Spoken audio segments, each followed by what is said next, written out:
So welcome back. Lecture number 8 की शुरुआत, theorems regarding moment of inertia. दो theorems है। First is the perpendicular axis theorem. नाम बड़ा है पर थियरम भीषण भालो, एकदम सुंदरता की मूर्त है ये theorem. This theorem is applicable only to laminar bodies. Now sir, what is laminar bodies?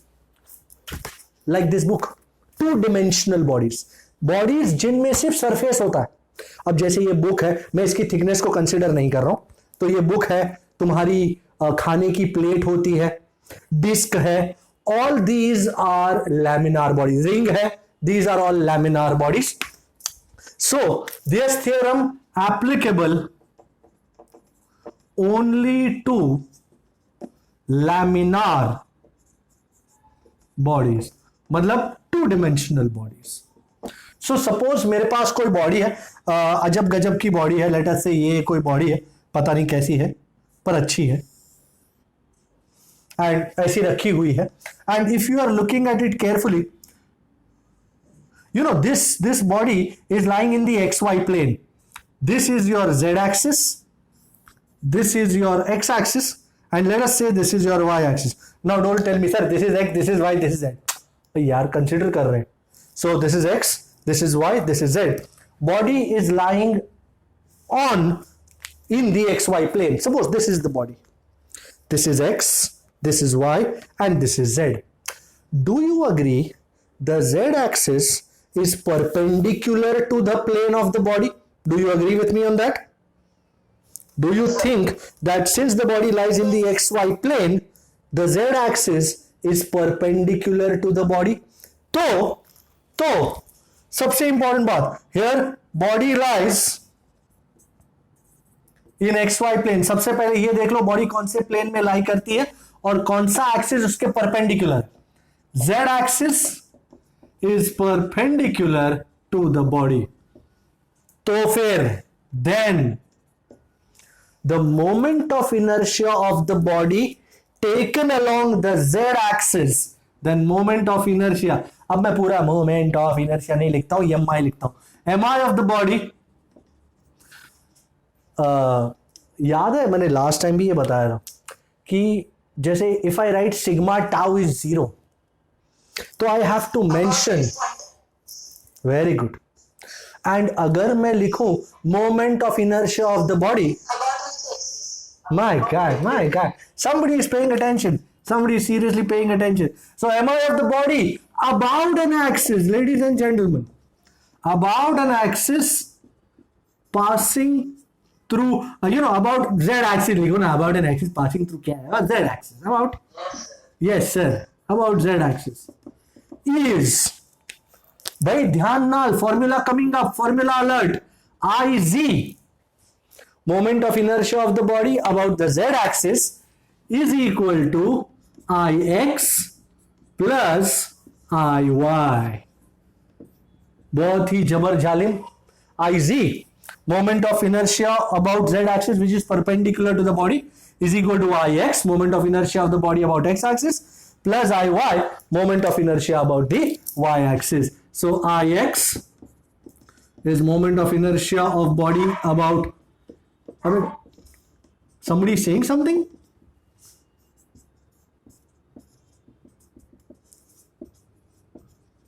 About the y axis. So IZ is IX plus IY, very lovely equation, एकदम बच्चों जैसा equation है। Now you will ask me, sir, इसको use कैसे करें? How are we going to use this equation? Okay, that is the prime idea. So let's get going on how to apply this idea, where to apply this idea. Okay, आपने equation checkup कर लिया, IZ is IX plus IY. I want to find out, I'm taking an example. Supposedly, I want to find out the moment of inertia, let us say of a ring, है? अभी कोई शाना पीछे से बोलेगा sir ring का तो हमने फाइंड कर लिया था ना, moment of inertia mr square, पर बेटा सेंटर ऑफ मास से तो था ही, but wasn't it also perpendicular to the ring? Yes sir. Okay, तो अकेला सेंटर ऑफ मास से तू नहीं कह सकता about the centre of mass, but perpendicular to the plane of the ring. तो this is the idea. For example, consider ring. आपने ring तो देखी है ना, वैसे मेरा कड़ा भी एक रिंग ही है. So if I were to, I don't have any other circle या समथिंग लाइक दैट. अगर मेरे पास कोई और डिस्क वगैरह कुछ होती तो मैं उसको यूज कर लेता, पर मैं इस कड़े को यूज करूंगा. कैन यू सी दिस कड़ा? इज दिस कड़ा visible? Okay, now look at this कड़ा. ये कड़ा है, मैंने ऐसे रखा हुआ है. ये है उसका सेंटर ऑफ मास बीच में, ये बीच में दिखाई दे रहा है, ये सेंटर ऑफ मास है. एंड ये है मेरी axis which is passing through the center of mass and perpendicular to the plane of the ring. Is this agreeable? This diagram I am going to draw right now. ये मेरी ring है. वो lovely ring.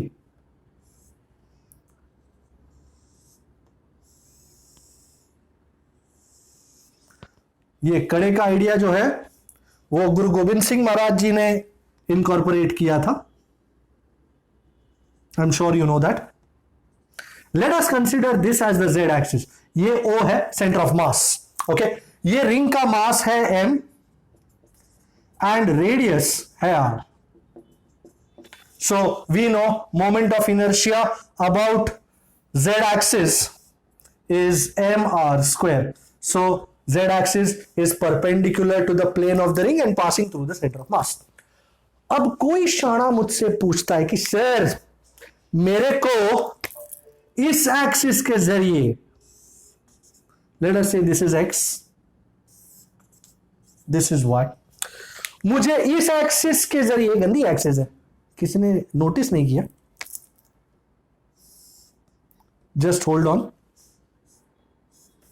सो इस axis के जरिए, आई x के जरिए मुझे, अरे यार कौन है,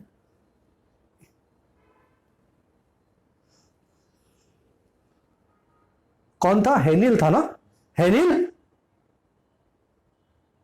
और ध्यानी. बहुत लेट हो गए आज.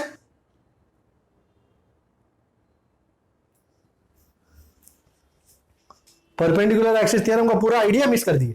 सो पीपल, ये मेरा कड़ा है, ये मेरी रिंग है, ये जेड एक्सिस है. Do you agree? This is I X, this is I X and towards you is I Y. Is this agreeable? Yes, sir. Z axis is perpendicular to the ring. X axis ये direction में है, Y axis ये direction में है. तो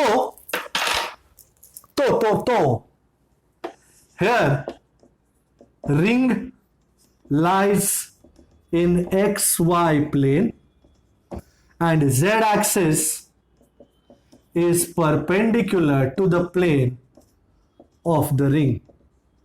मुझे आई x और आई Y find करने की इच्छा हो रही है, तो बाय परपेंडिकुलर एक्सिस थ्योरम, बहुत ही सुंदर.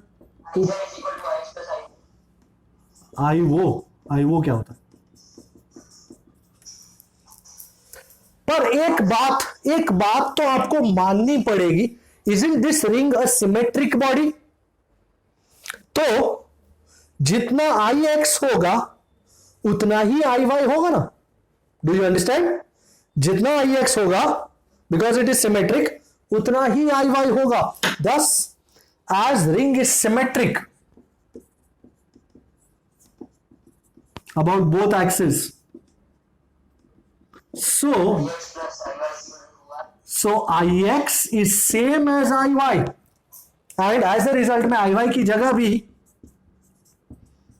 ix plus ix which is 2ix. Do I have iz? 2ix. I have iz. So 2ix is iz which is mr square. So anybody can tell me how much will be ix?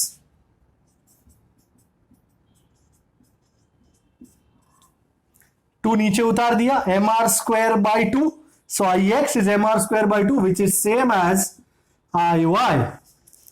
This is the moment of inertia of the ring about an axis passing through the center of mass but in the plane of the ring. बराबर. This is the moment of inertia about an axis passing through center of mass and perpendicular to the plane of the ring. जबकि Ix या Iy is the moment of inertia of the ring about an axis passing through center of mass and lying in the plane of the ring. Yes. Sir, ये Ix is equal to mr square by 2 is equal to Iz नहीं है?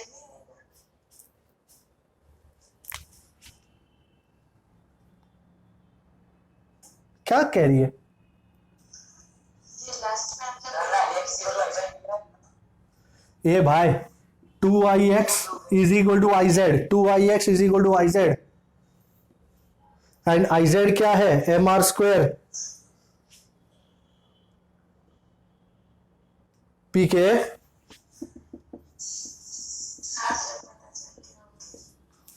So 2ix is mr square, so ix is mr square by 2 and ix is same as iy, so ix and iy are both mr square by 2. Fair enough. Is this agreeable, people? Sir हाँ. Sir आपने वो जो plane decide किया वो कैसे किया? जैसे x Y, ये प्लेन एक्स वाई। मुझे कोई ऐतराज नहीं, तू चाहे जो भी प्लेन रख ले. तू कहना चाहे कि ये एक्स जेड प्लेन है, be my guest, I don't mind. This will be I X, this will be I Z. Which will be the plane perpendicular to the ring? Y axis. Y तो I Y formula change हो जाएगी ना? नहीं, क्या formula change होगी? I Y is equal to I Z plus I Z होगी ना? बराबर. उस फॉर्मूला के चेंज होने से क्या ये डायग्राम में कोई फेर बदल आएगा? नहीं, सिर्फ एक्स एक्सिस में आएगा ना सर. वो जो रिंग होगा वो हमें वर्टिकली रखना पड़ेगा.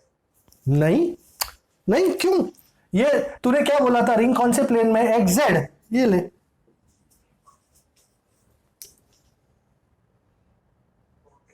एंड एक सेकेंड, तू यहां पे, तेरा नाम क्या है? विश्व पटेल. तेरा नाम विश्व ना होकर विशाल होता तो तेरे कैरेक्टरिस्टिक में कोई बदलाव आता? नहीं ना. नहीं सर. तो इसी तरह रिंग को यहां तूने एक्स जेड में रखा और ये वाई परपेंडिकुलर हुआ, फिर भी बात तो वही हुई ना. This is the axis passing through the centre of mass and perpendicular to the plane of the ring, जिसके across moment of inertia mr square है. And this is the axis which is passing through the center of mass and in the plane of the ring. तूने notice किया, जब मैं mr square by 2 कहता हूं तब मैं ये नहीं कहता कि ये कौन से एक्सिस के अक्रॉस है ना. मैं ये कहता हूं this is the moment of inertia of the ring about an axis passing through centre of mass and in the plane of the ring. बराबर है. जब हम mr स्क्वायर लिखते हैं, यू नो, फॉर एग्जाम्पल इस एक्सिस के across mr square है, जैसे अभी दिव्य ने स्टार्टिंग में बोला था कि सर mr स्क्वायर, तो मैंने बोला कौन से एक्सिस के अक्रॉस, तो उसने बोला अबाउट सेंटर ऑफ मास. पर भाई अबाउट सेंटर ऑफ मास बरोबर है बात, but isn't it also perpendicular to the plane of the ring? Perpendicular, yes sir. तो एक्सिस के नाम नहीं होते, एक्सिस का फंक्शन होता है कि वो कैसा है, परपेंडिकुलर टू द प्लेन है, पैरेलल टू द प्लेन है, क्या है. तो उस हिसाब से मोमेंट ऑफ इनर्शिया नक्की होते हैं. ये तो सिर्फ नाम है, तेरे को जो नाम देना चाहे वो तू दे सकता है. तो जिस भी तरीके का फॉर्मूला यूज करे, फंडा तो वही रहेगा. Fair enough. Okay. I am looking at illustration 7.10. Are you looking also at illustration 7.10? अब आप ये इलस्ट्रेशन मुझे बताओ कि मैं कैसे सॉल्व करूं, क्योंकि मेरे को नहीं आता इलस्ट्रेशन 10. आई एम श्योर आप में से किसी को आता होगा, शायद किसी ने सिखाया हो, शायद मैंने ही सिखाया हो. अच्छा, इस बार इलस्ट्रेशन 7.10 में रिंग नहीं है, डिस्क है. 7.10 ना कि 11, 10. We have a disc. वाह वाह सर, डिस्क में तो और मजा आता है. डिस्क मतलब थाली, तुम्हारी प्लेट. वाह। और ये तुम्हारा सेंटर ऑफ मास। भाई मैंने कभी किसी से जिक्र किया कि डिस्क का moment of inertia about an axis pass passing through center of mass and perpendicular to the disk. Very good. तो इसका मास m, radius r and z axis perpendicular, तो iz is mr square by 2. Now the question is, sir क्या चाहिए हमको? उन्होंने बोला है कि सपोज बॉडी जो है वो एक्स वाई प्लेन में समझो, तो मुझे moment of inertia about x या अबाउट वाई चाहिए। क्या यहां पे कोई कह सकता है what will be my next step?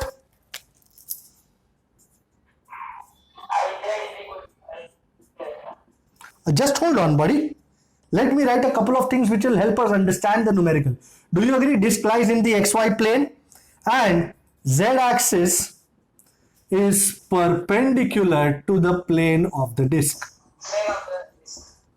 You know, ये जो लोग बोलते हैं सर ये स्टेटमेंट लिखना जरूरी होता है क्या? नहीं, जरूरी नहीं है। पर अगर स्टेटमेंट तुमको समझ में आए तो तुम फाइनली जो थियरम है परपेंडिकुलर एक्सिस उसमें डाल सकते हो ज्यादा अच्छी तरह। So by perpendicular axis theorem, as beautiful as it looks, I Z, कौन सा परपेंडिकुलर है? जेड। और दो प्लेन में कौन सा? X Y. And as disc, do you agree ring की तरह डिस्क भी सिमेट्रिक है? Thank you so much for agreeing. So I X को आई वाई कंसिडर करें। So I G is I X plus I X which is, so I G ये रहा मेरे पास। And to cut a long story short, can anyone tell me finally I X कितना?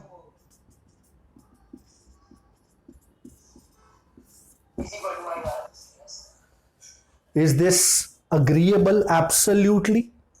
Yes. कोई शक? No, sir. No शक, no shock.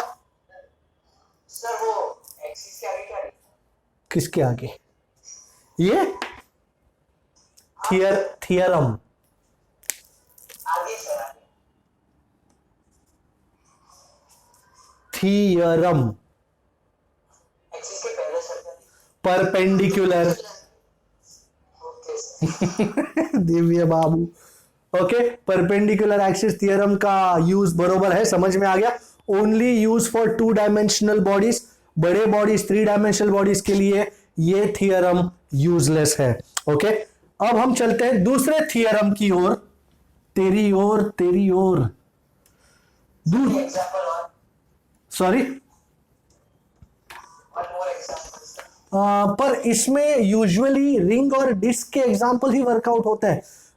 2 dimensional तेरे पास और कौन सी बॉडी है? स्क्वायर। चचा जैसी बात कर रहे हो। तेरे पास कोई भी टाइप में स्क्वायर का मोमेंट ऑफ इनर्शिया रेडी है तेरे पास? नहीं है ना तेरे फॉर्मूला में? No sir. हाँ, फिर चचा वही तो कह रहे हैं कि रिंग और डिस्क ही अवेलेबल है। अब मैं जो दूसरी थियरम ले रहा हूं पैरेलल एक्सिस, उसमें सब अवेलेबल है। तू जलसा करना बस। प्यारे लाल एक्सिस थियरम। ओके, मेरे पास एक ठो बॉडी है। सर दिखाओ, बॉडी दिखाओ। अजीब सी जो भी है, जो बॉडी है ये है, ये उसका सेंटर ऑफ मास है। And this is the axis passing through the centre of mass. Okay, इसके across moment of inertia let us say is I C. This is a point P and this is an axis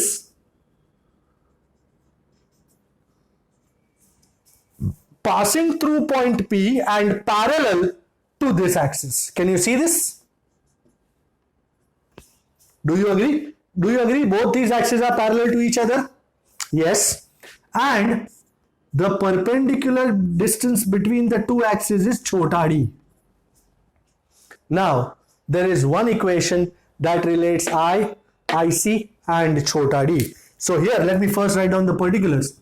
Here IC is the moment of inertia of the body about an axis passing through center of mass. I is the moment of inertia of the body about an axis passing through any point, passing through point P and parallel to IC. Parallel होना जरूरी है. And D is the perpendicular distance between both the axes. D is the perpendicular distance between both axes. तो parallel axis theorem क्या कहता है? Bye parallel axis theorem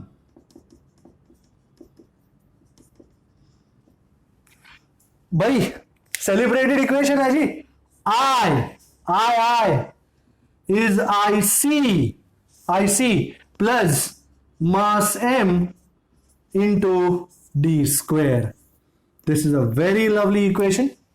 I, which is the moment of inertia passing through about the axis passing through point P, is IC, which is the moment of inertia about an axis passing through center of mass, plus mass M into D square. Here mass M is the mass of the body.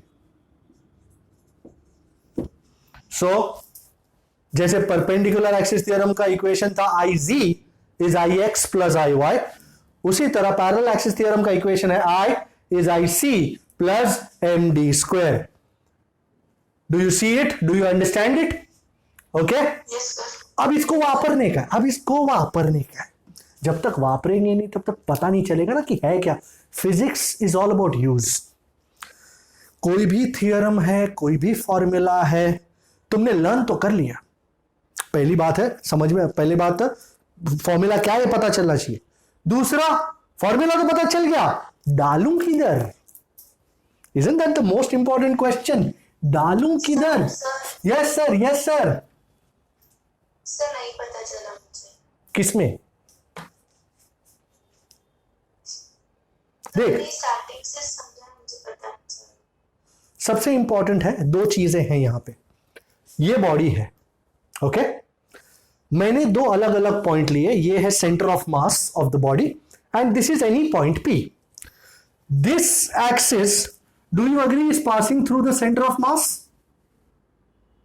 Yes, sir. The moment of inertia about this axis is IC. बराबर. Moment of inertia of the whole body about an axis passing through center of mass is called IC. पर मुझे ये भी चाहिए, किसी ने पूछा है find the moment of inertia of this body about this point P. ओहो, तो अब कैसे फाइंड किया जाए? तो मैंने डायग्राम बनाया. ये है IC, ये है I, और इन दोनों, ये दोनों पैरेलल हैं एक दूसरे को, और इन दोनों के बीच में परपेंडिकुलर डिस्टेंस है D. ये चाहिए मुझे, ये पता है, ये भी पता है. तो इसका इक्वेशन है मेरे पास, ये रहा. I is IC plus M into D square. We call it I is IC plus MD square, where M is the mass of the body and D is the perpendicular distance. लिखा तो है D is the perpendicular distance, हम वो भूले जा रहे हैं. बराबर है. कौन था जिसने मेरे को बोला मेरे को पता नहीं चला? सर वामा. तो vamos, you hold the line. अब दूसरा सवाल तुझसे ही आ रहा है. तेरे को ऐसा नहीं लगा ना कहां फंस गई पूछ के? नहीं सर. Okay, very good. तो पहला सवाल मैं वामा से पूछूंगा. वामा, सपोज मेरे पास रॉड है, rod, thin rod. What is the moment of inertia of the thin rod about an axis passing through centre of mass?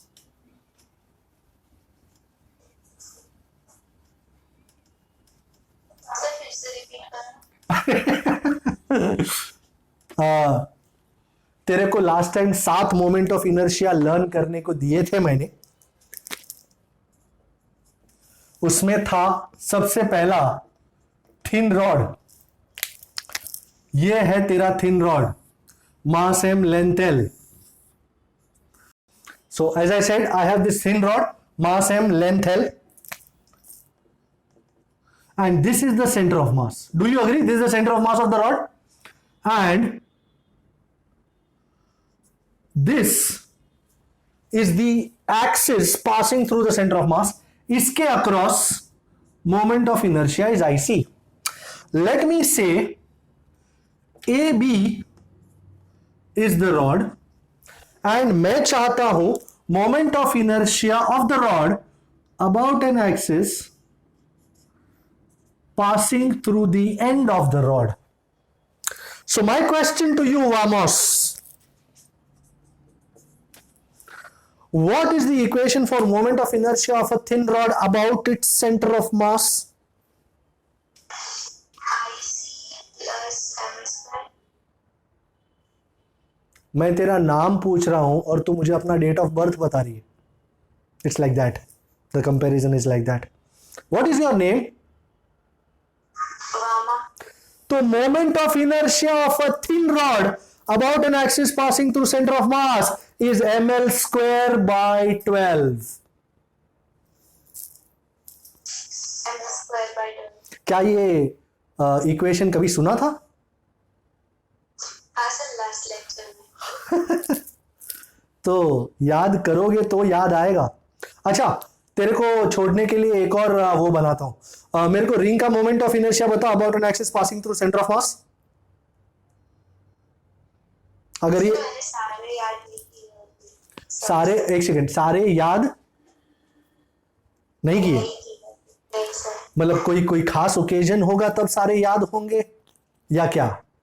No sir, आज पता नहीं.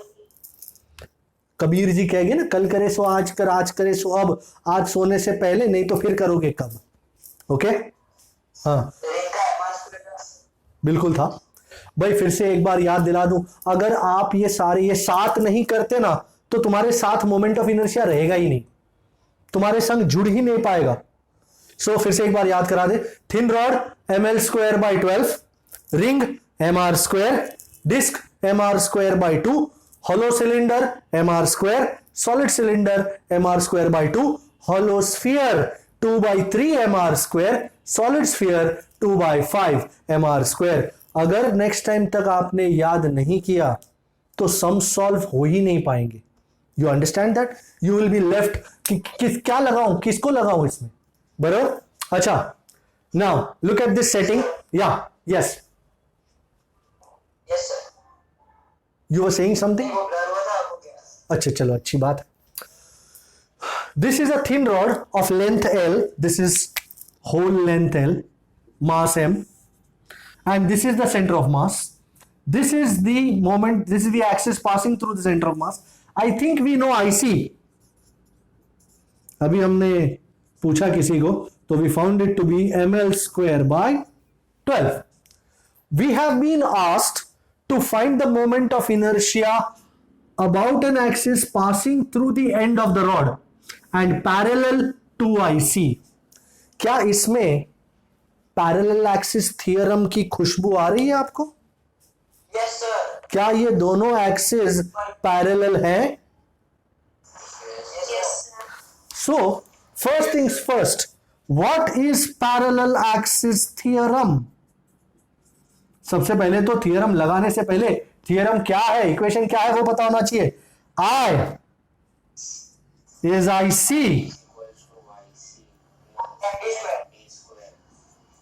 IC तो लिख दिया है यहां पे. D is the perpendicular distance between the two axes. Now ये दोनों एक्सिस संगे संगे दिख रहे हैं मुझे. What do you think is this much distance? My God, who was that? So D मुझे पता चल गया है is L by 2. thus IC की जगह ml square by 12 plus M, D की जगह L by 2. My goodness, rock and roller. And एक काम करें, 12 का एलसीएम लेके यहां 3 कर लूं. ओके, नीचे 12, सो ml स्क्वायर 4ml square. मैंने ऊपर नीचे 3 से मल्टीप्लाई किया ताकि नीचे 12 हो जाए और ऊपर 3 ml स्क्वायर हो गया. सो 4 ml स्क्वायर बाई 12. भाई how much will be your final answer? ml square by 3. Very well, very well. भाई आंसर तो खैर आ ही जाना था. अगर तुमको आइडिया समझ में आया तो आंसर भी आ ही जाना था. Is this agreeable? कोई शक? ये किस तरह लग रहा है? एक्चुअली मैं आपको बताना भूल गया. This is illustration 11, 7.11. Kindly note. Okay, is this okay? Okay, मैं उड़ा रहा हूं इसको. मैं करने जा रहा हूं 7.12 इलस्ट्रेशन. Are you looking? अच्छा, एक और इसका ले लूं. 7.12 ले लेते हैं, फिर बात करते हैं कोई और. अगर हाँ ले लेते बेटा. अच्छा, ये किसी को इसमें शक कि क्या किया सर, तूने क्या कर डाला? भाई any ladies and gentleman from the audience जिसको कोई शक? कि सबको समझ में आ गया? Okay, no news is good news. अगर कुछ है तो पूछ लीजिए, बहुत इंपॉर्टेंट चीज है. As I said, I am looking at illustration 12. What does it say? I don't know. Let me find out. Okay. It says, what is the moment of inertia of a ring about a tangent to the circle of the ring? Okay. Ring, पहले लिखने का क्या? Ring है. मास कितना है? m. Radius कितना है? r. तो ये है रिंग. ओके.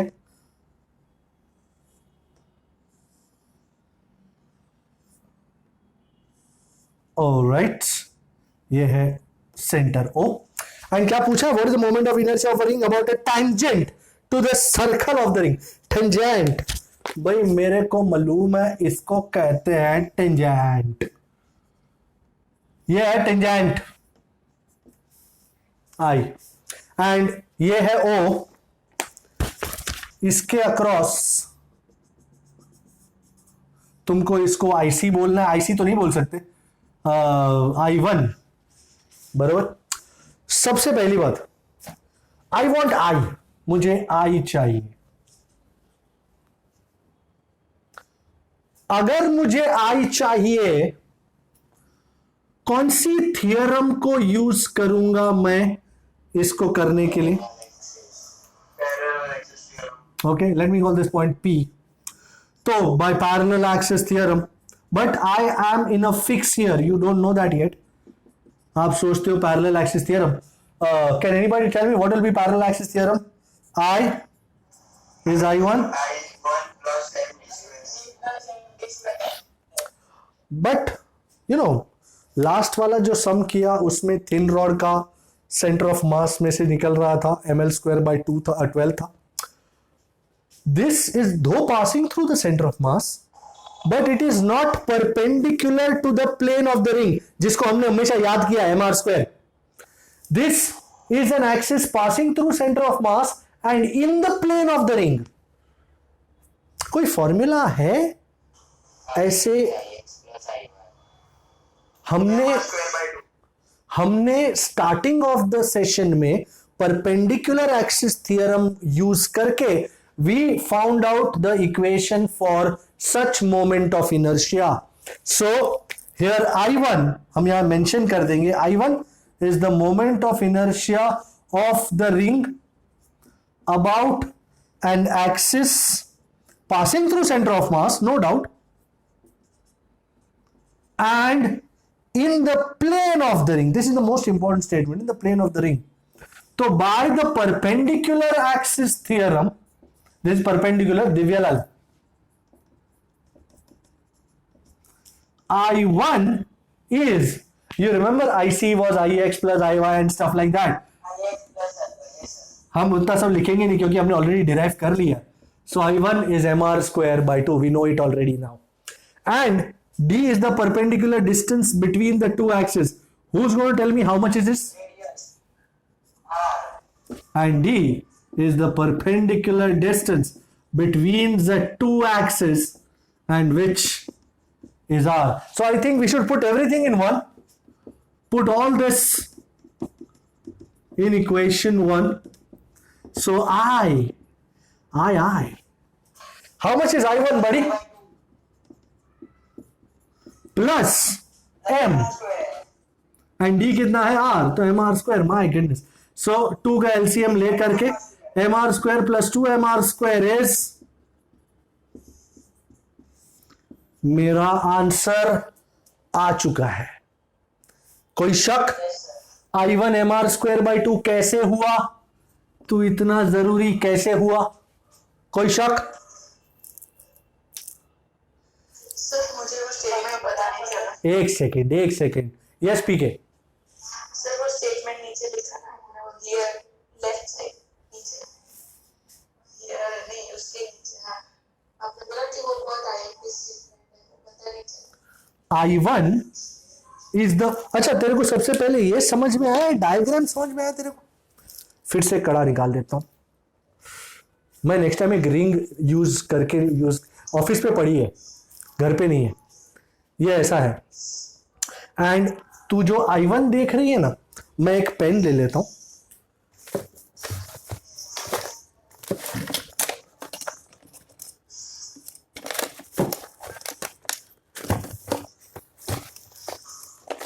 कोई हमारी पेन थाम जाता है, घर में से पेन गायब हो जाती है. बोलो, ये है I1 बराबर.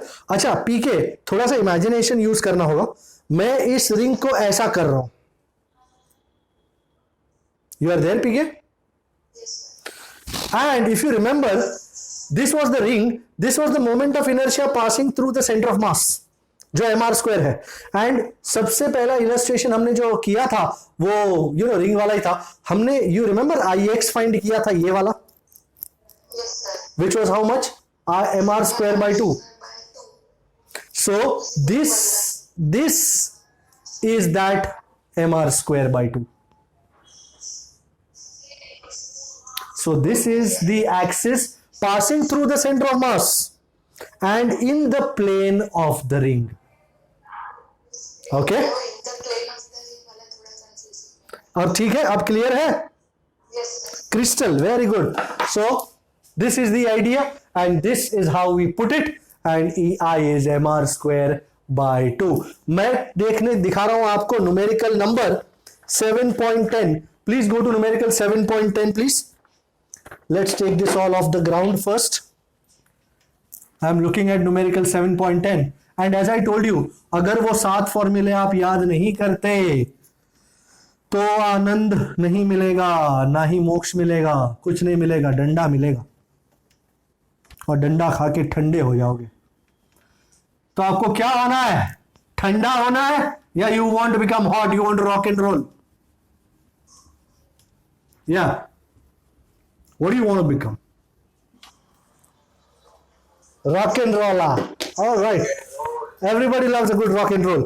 Okay, numerical number 10 is on the roll, please. Numerical 7.10. 2 भाग. प्रथम भाग. भाई हमको बहुत शांति से पढ़ना है. Find the moment of inertia of a sphere about a tangent to the sphere. फिर से आया tangent जिंदगी में. Given the moment of inertia of the sphere about any of its diameter is 2/5 mr square, where m is the mass of the sphere and r is the radius of the sphere. Congratulation वामोस, इसमें तेरा moment of inertia दिया हुआ है, हर बार नहीं दिया होता. सो solid sphere है ये, mass m, radius r and moment of inertia find करना है about a tangent to the sphere. ओ भाई आओ गोला बनाए, गोला, lovely gola this, and this is the center of mass. And ladies and gentlemen, is this an agreeable axis passing through the center of mass? Okay, Yes, sir. and this is point P and this is my tangent. Woof, lovely tangent. इतनी बढ़िया line मैंने मारी आज.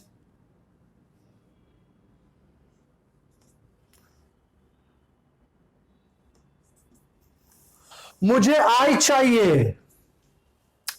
कोई बताएगा कैसे मिलेगा आई?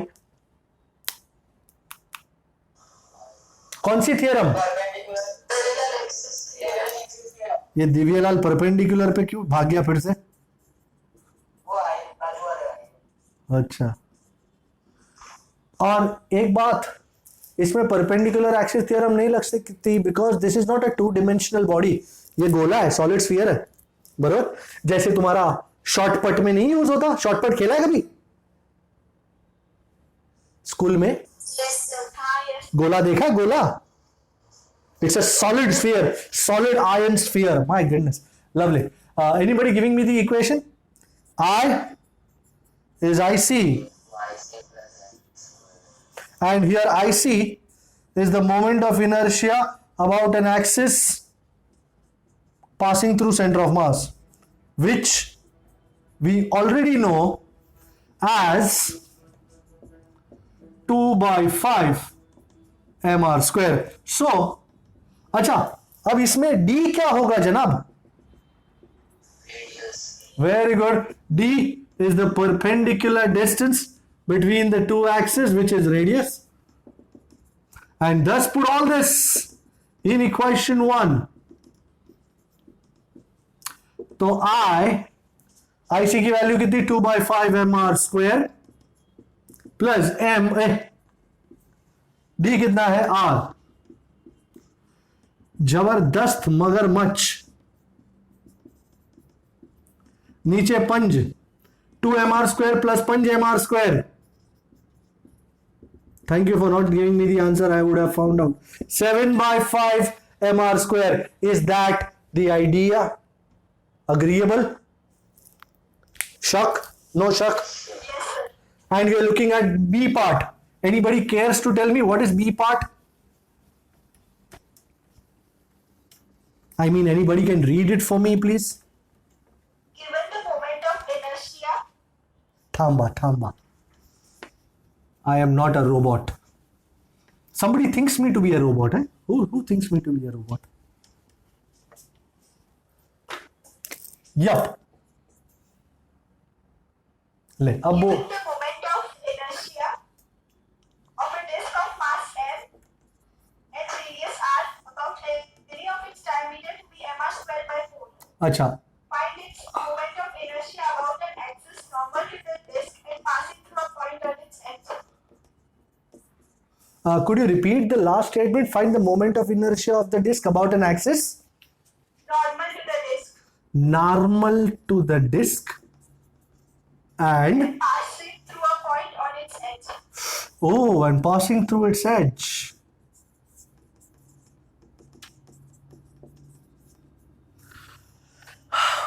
It is utterly important to understand what the question is. मेरे पास डिस्क है, okay, this is the center of mass, and this is the plane of the disk. Let us say XY plane, okay.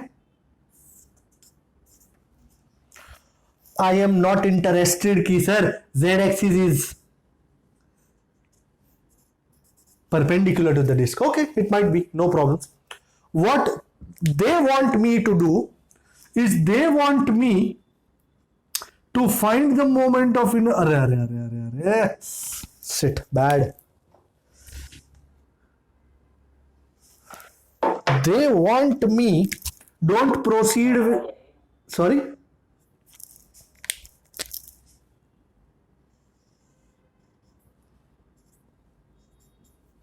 they want me to find I.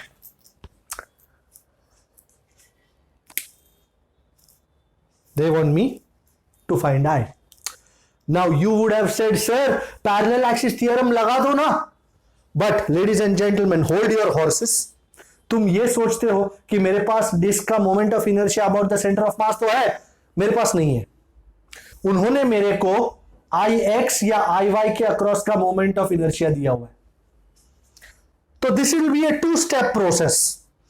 They are assuming that we don't know the moment of inertia about the z axis. So the first thing we will have to do is we will have to find the moment of inertia about the z axis. And then after we find this, we will have to use parallel axis theorem to find this. Do you understand the two steps? Yes sir. First step.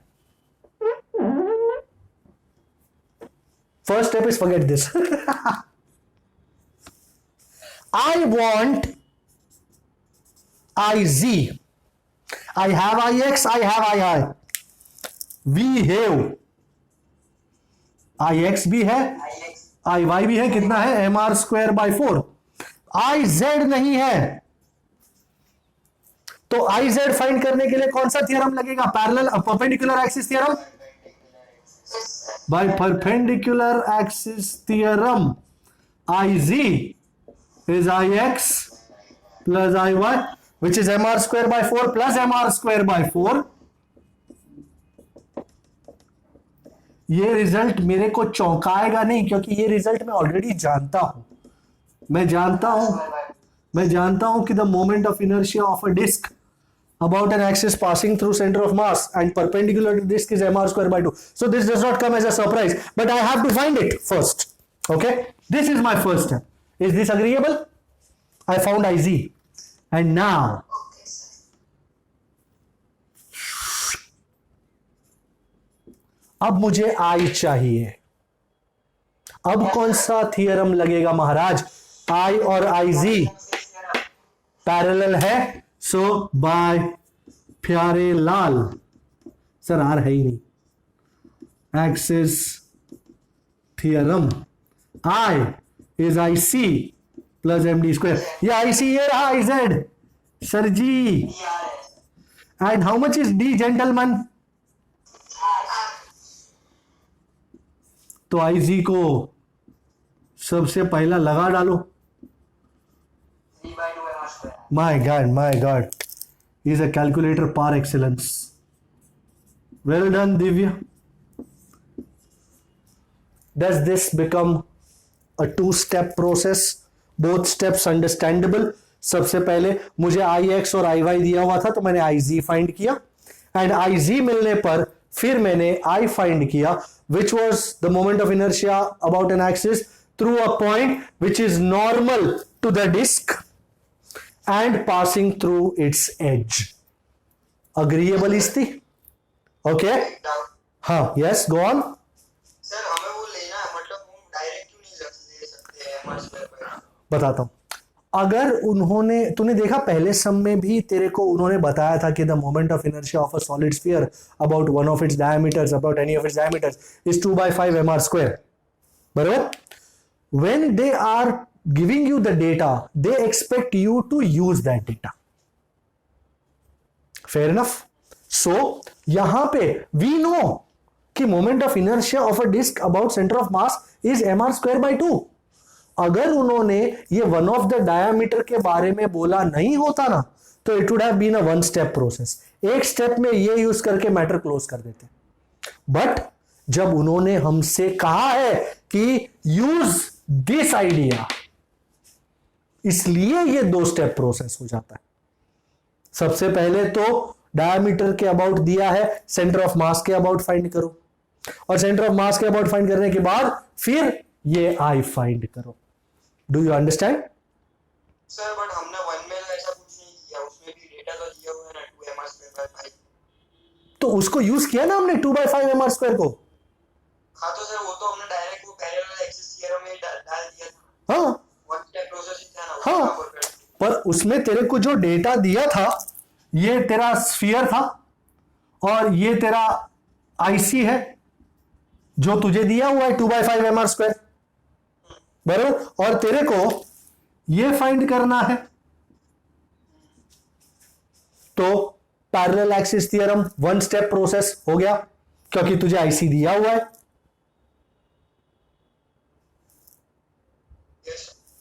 तू आई तभी find कर सकता है ना जब IC दिया हुआ हो. यहां पे तेरे को आई फाइंड करना है, पर क्या तुझे आईसी दिया हुआ है? इल्ले आईसी नहीं है. तो आईसी नहीं है तो क्या करोगे? सबसे पहले आईसी फाइंड करोगे.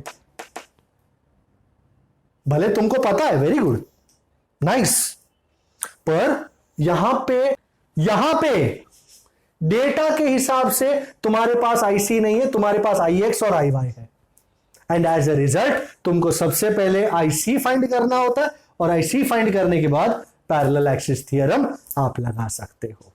अगर उन्होंने कुछ नहीं बोला होता ना, भाई मैं कह रहा हूं, अगर ये नहीं बोला होता कुछ भी, तो हमको मालूम ही है सर, हम तो ठोक ठाक के निकल जाएंगे, है ना। जैसे हमने जो इलस्ट्रेशंस किए उसमें कहीं भी बोला हुआ था क्या डेटा है क्या नहीं, उन्होंने हम पे ही रिलाई किया ना कि तुमको जो लेना है ले लो, जो लेना है ले लो। पर यहां पे ऐसा नहीं है, यहां पे उन्होंने बोला है कि क्या लेना है, इसको लो और तुमको जो करना है करो। That is why we had to do this. Now is it agreeable? Fair enough. तो let's move on now. Moment of inertia की बातें खत्म होती हैं and we are on to the last ideas of the chapter. भाई अब हमने torque, angular momentum, moment of inertia, ये सब के बारे में काफी जानकारियां ले ली। नाउ वर्क, हमने काइनेटिक एनर्जी के बारे में भी जानकारी ले ली थी। Kinetic energy is half I omega square, वो भी हमको पता है। Now let's go to work done. You know, whenever anybody knows, suppose this is a body और एक फोर्स है F लगाया और टक टक टक टक यहां तक आया, and let's say the displacement is dx. Anybody can tell me how much is the work done in this process? I think इस ऑडियंस में ऐसा कोई बंदा नहीं जिसको ये नहीं पता हो कि work is F into dx. But isn't this work done in linear motion? I would like to derive the equation for work done in rotational motion. Before I go and derive it, एक छोटा सा idea लेना कारगर होता है। अच्छा, जो काम लीनियर मोशन में फोर्स करता है वो काम रोटेशनल मोशन में कौन करता है? टॉर्क। एंड लीनियर मोशन में है linear displacement dx, rotational motion में कौन सा टाइप का डिस्प्लेसमेंट है? Angular displacement theta. d theta, Yes, sir. क्योंकि dx है तो d theta. So don't you think that similar to this equation work is F into dx, a similar equation in rotational motion for work done should be tau d theta? Do you agree with me? Yes, sir. You have to agree with me because मैं सारा का सारा analogy आपके सामने रखा है, काफी बड़ा टेबल बनाया था। तो F का एनालॉगस टाउ, dx का एनालॉगस d थीटा। अच्छा, एक और आपसे छोटा सा सवाल पूछता हूं। लीनियर मोशन में न्यूटन सेकंड लॉ के जरिए फोर्स का इक्वेशन क्या था? dt bar by dt. हाँ, वो Ma. Force is ma, force is mass into acceleration. इस तरह का सिमिलर इक्वेशन रोटेशनल मोशन में क्या होगा जनाब? आओ डिराइव करें। जो काम लीनियर मोशन में फोर्स करता है वो काम रोटेशनल मोशन में कौन करता है जी? टाउ।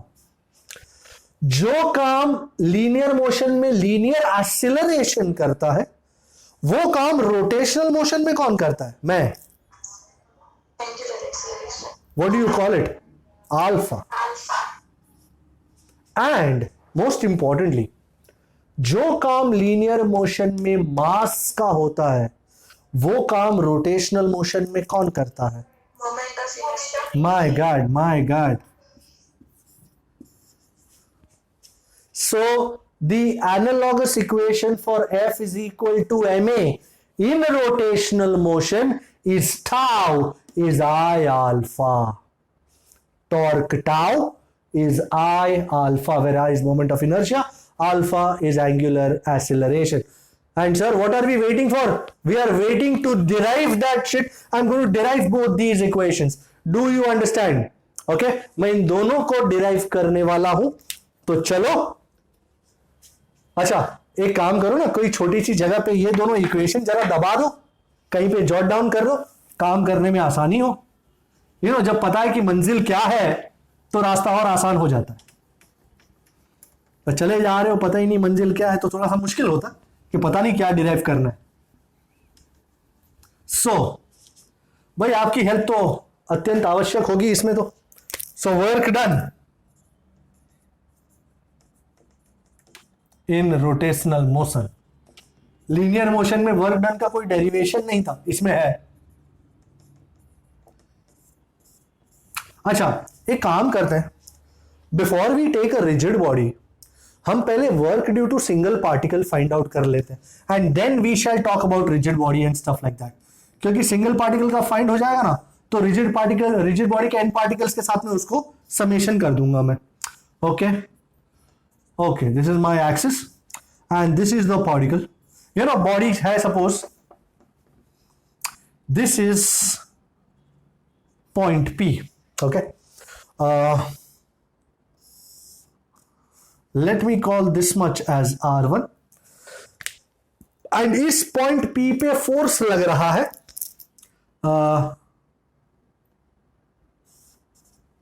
दिस इज F1 जो इस बॉडी को घुमा रहा है एंड बॉडी, ये पार्टिकल घूमते घूमते, सॉरी बॉडी नहीं पार्टिकल, घूमते घूमते यहां पे आ गया। अच्छा लग रहा है? Okay, let's call this P dash. ये भी R1 ही है। हा गंदा इक्वेशन। एंड कितना, ये भी R1 ही है gentleman. How much angle has it turned? Let's call it d theta. Can you see d theta right here? Okay, I am going to start by using the idea of work done in linear motion, क्योंकि मेरे पास work done in rotational motion तो है ही नहीं। Okay, so now consider a particle at point P at distance R1 from O. Okay, position vector is R1 bar. A force F1 bar acts on it and displaces it from P to P dash. Okay bhai, the linear displacement is ds bar, ds1, अच्छा ठीक है, ds1 bar. Is this much background clear? Okay, ये force F1 bar है और ये displacement ds1 bar है. How much is the work done from P to P dash? Anybody? Isn't it F1 bar dot ds1 bar? Is this okay? So as I was saying, the work done in going from P to P dash dw is F1 bar dot ds1 bar, and I'm sure we remember F bar dot ds bar is F d cos theta. So F1 into ds1 into cos. But what is the angle? If you see, this is F1 bar, this is ds1 bar, और इन दोनों के बीच में let us call the angle as phi 1. So this is cos phi 1. So F1 ds1 into the cos of the angle between both of them, which is phi 1. Now, if you look carefully at ds1, isn't P to P dash, this is ds1, isn't it also length of arc? So ds1, the magnitude of ds1 is length of arc PP dash, and we all know length of arc is r theta. So r1 into d theta. I incorporate this ds1 here, and as a result the work done dw becomes f1 r1 d theta cos phi 1. This is 1, this is 2. Now let me show you something. I'll extend this line outwards, and if you see this line and ds1 bar, they are perpendicular. Let me call this angle alpha 1. Now this whole thing is 90. So do you agree phi 1 plus alpha 1 is 90? So from the figure, phi 1 plus alpha 1 is 90, which makes phi 1 as 90 minus alpha 1. Let's put this there. So dw is r1 f1 d theta. Look at the way I'm writing this. And everybody knows cos 90 minus alpha is sin alpha. Cos 90 minus theta is sin theta. So r1 f1 sin alpha 1 into d theta. Now people say, sir, very typical way you've written this. But there's a reason. If you look at this term really carefully, rf sin theta, isn't this torque? Alrighty. So here r1 f1 sin alpha 1 is torque tau 1 acting due to force F1 bar. So what do I have finally? I think I'll take this all off now. ये तो पहले एक particle का है और eight rigid body में बहुत सारे पार्टिकल्स आएंगे. Just hold on and we'll take this up. So dw is tau 1 into d theta. As I said, torque आ जाएगा, वर्कआउट हो जाएगा ये. अच्छा, for a rigid body, rigid body में बहुत सारे पार्टिकल्स हैं, अलग अलग टॉर्क्स, अलग अलग फोर्सेस होते हैं, F1 F2 टक टक टक Fn. एंड अच्छा, we are not missing anything, right? R1 F1 sin alpha 1 हो गया tau 1, तो tau 1 into d theta. Okay, बहुत सारे फोर्सेस होते हैं, बहुत सारे टॉर्क्स होते हैं. बट द थिंग इज, वो सारे फोर्सेस और टॉर्क्स वो एक ही बॉडी पे काम कर रहे हैं. एंड कोई भी एक पार्टिकल जितना एंगल मूव किया होगा, डू यू अग्री कोई दूसरा पार्टिकल भी उतना ही एंगल मूव करेगा? Isn't it? रिजिड बॉडी का यही तो मजा है कि if one particle rotates by an angle of 60 degree, every other particle will rotate by the same angle. ऐसा नहीं हो सकता कि एक 60 डिग्री रोटेट हुआ, दूसरा 90 डिग्री रोटेट हो रहा है ना. रिजिड बॉडी में यह पॉसिबल नहीं है. So for a rigid body having n particles and forces F1, F2, tuck tuck tuck Fn, and torques tau 1, tau 2, tuck tuck tuck tau n, the net angular displacement will be d theta. So what will be the total work done? So the work done in case of a rigid body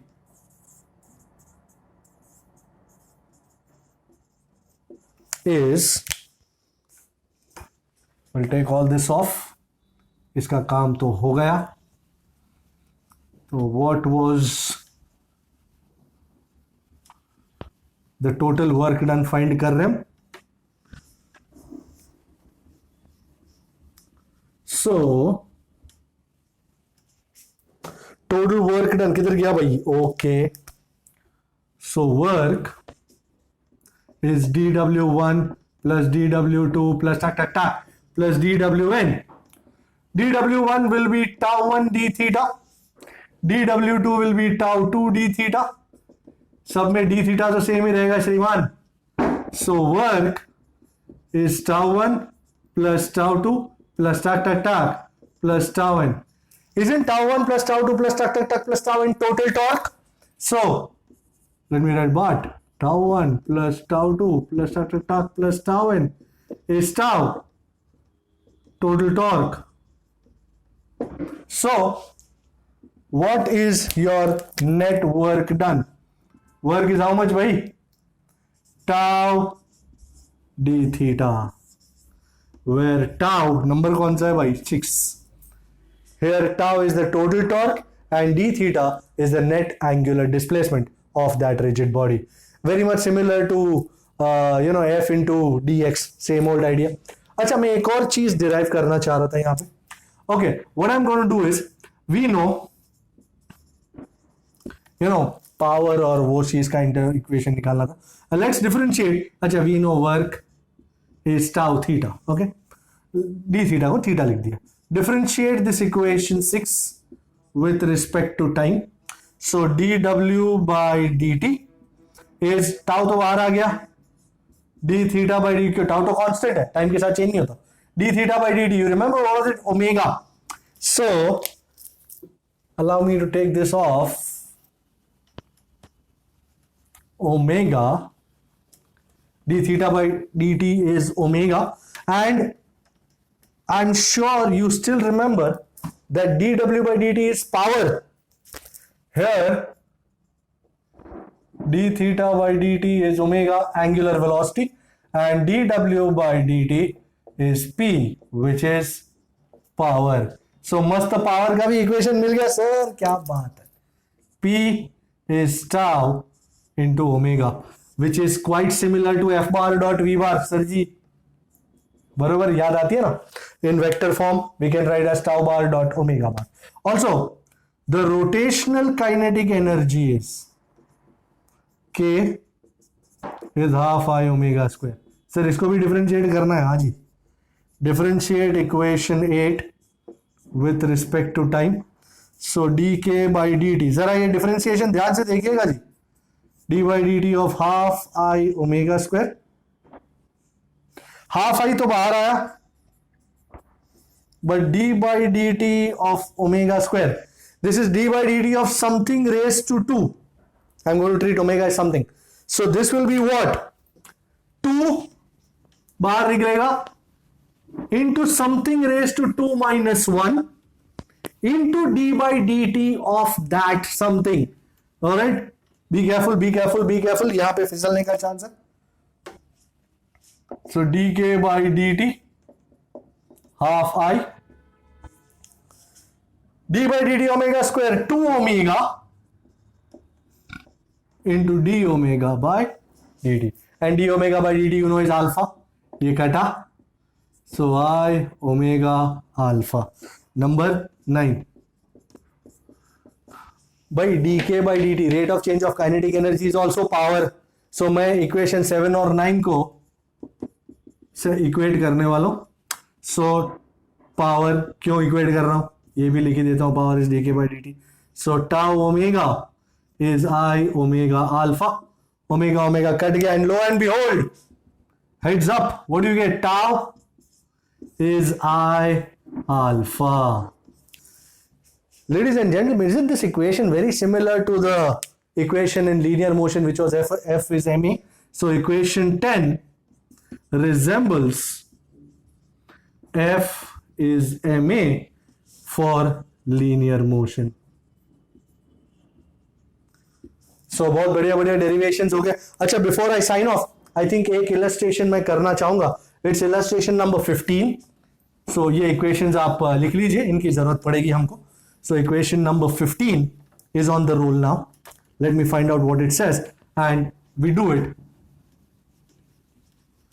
एक flywheel की बात चली है. If you are looking at illustration 15, there's a flywheel.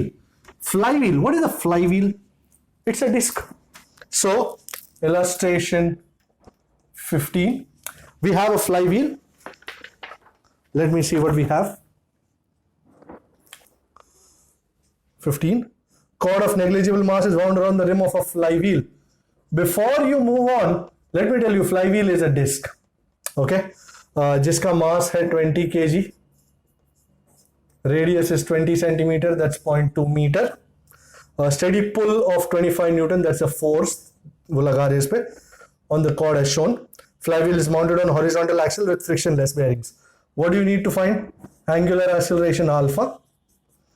The work done by the pull when 2 meter of the cord is unwound. Length कितना unwound हो गया? 2 meter.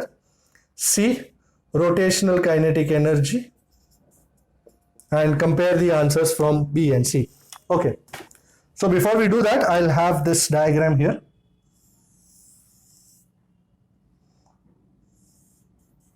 ये force है 25 न्यूटन का, and this is your radius. You note carefully, ये wheel ऐसा घूम रहा है about the center of mass. ये फोर्स इधर लगता है, दिस इज 90 डिग्री, टॉर्क पैदा कर रहा है. So how much is the torque? Sir alpha find करना है, टॉर्क कहां फाइंड कर रहे हो भाई? टॉर्क इज आई अल्फा, याद रहे. So torque tau is R F sine theta. कितना एंगल है? 90. So this is R into F. Secondly, मैं आई अल्फा मुझे समझ में आ गया, तो मोमेंट ऑफ इनर्शिया भी तो चाहिए. तो पहले मोमेंट ऑफ इनर्शिया फाइंड कर लेता हूं. Moment of inertia of the disc about an axis passing through center of mass. I think everybody remembers disk ka mr square by 2. Mass is 20, r is 0.2 ka square over 2. 20 by 2 is 10. 10 into 0.04 is 0.4. Not to waste too much space on that. So 0.4. So also torque tau ka दूसरा equation tau is I alpha. Look at 2 and look at 1. ये भी torque है, ये भी torque है. ये tau is R F है, ये tau is I alpha. So comparing 1 and 2, I alpha is R F. मेरे पास सब है. R radius 0.2, F F F 25 and I मुझे यहां मिला था 0.4. Now 0.2 by 0.4 is 1/2. 25 by 2 isn't it 12.5? Oh yes sir. 12.5 radian per second square. Okay, alpha मिल गया. दूसरा क्या चाहिए? Work done. Work is force into distance. एकदम easy peasy Japanesey. Work W is force into displacement. 25 newton के force ने कितना displacement किया है? 2 मीटर. तो 25 into 2. So work done is 50 joule, no doubt. And now we need to find rotational kinetic energy. पर एक झोल है. Rotational kinetic energy is half I omega square. हमारे पास ओमेगा स्क्वायर ना है. ओमेगा स्क्वायर फाइंड करने के लिए कोई इक्वेशन यूज करते. पहले मैं इतना को उड़ा दूं. कितना उड़ा दूं? इतना उड़ा देता हूं, इतना उड़ा देता हूं, है ना? ठीक है सर. अच्छा, ओमेगा स्क्वायर कैसे फाइंड करें? Now omega square minus omega 0 square is 2 alpha theta. Alpha है मेरे पास, थीटा नहीं है. Angular displacement, you know length of arc is R theta. तो theta is length of arc over R. Length था अभी मेरे पास कितना? 2 मीटर था ना? यस. एंड रेडियस कितना है? 0.2. सो 2 by 0.2 isn't that equal to 10? So theta is 10 radian. क्या बात है. We know omega square minus omega 0 square is 2 alpha theta. So omega square minus 0 square, omega 0 तो 0 था, 2 alpha 12.5 theta. theta कितना? 10. 12.5 2 25, 25 into 10 250. भाई root मत फाइंड करने लग जाना, क्योंकि मुझे काइनेटिक एनर्जी में हाफ आई ओमेगा स्क्वायर चाहिए. So rotational kinetic energy is half I omega square which is half. I कितना है? 0.4 एंड ओमेगा का square 250. Okay, 250 into 0.4 is 100. 100 by 2 is 50. My God, did you see that answer? 50. हाँ तो sir 50 है तो क्या भाई? कितना वर्क डन किया था फोर्स ने? 50. और कितना रोटेशनल काइनेटिक एनर्जी? सर पहले लिख तो लो. तो kinetic energy rotational is 50 joule. अगर आप 1 और 2 को कंपेयर करें, you will see that force ने जितना वर्क डन किया वो सारा का सारा has been converted into rotational kinetic energy. कोई भी लॉस नहीं हुआ. So the entire work done by the force has been converted into rotational kinetic energy. There has been no loss. Alright, I think we'll complete the lecture here. Next time milenge, I think I want to complete this chapter. Let's see what happens. Till that time, you practice these sums and work it out. Stay safe. See you next time. Bye bye.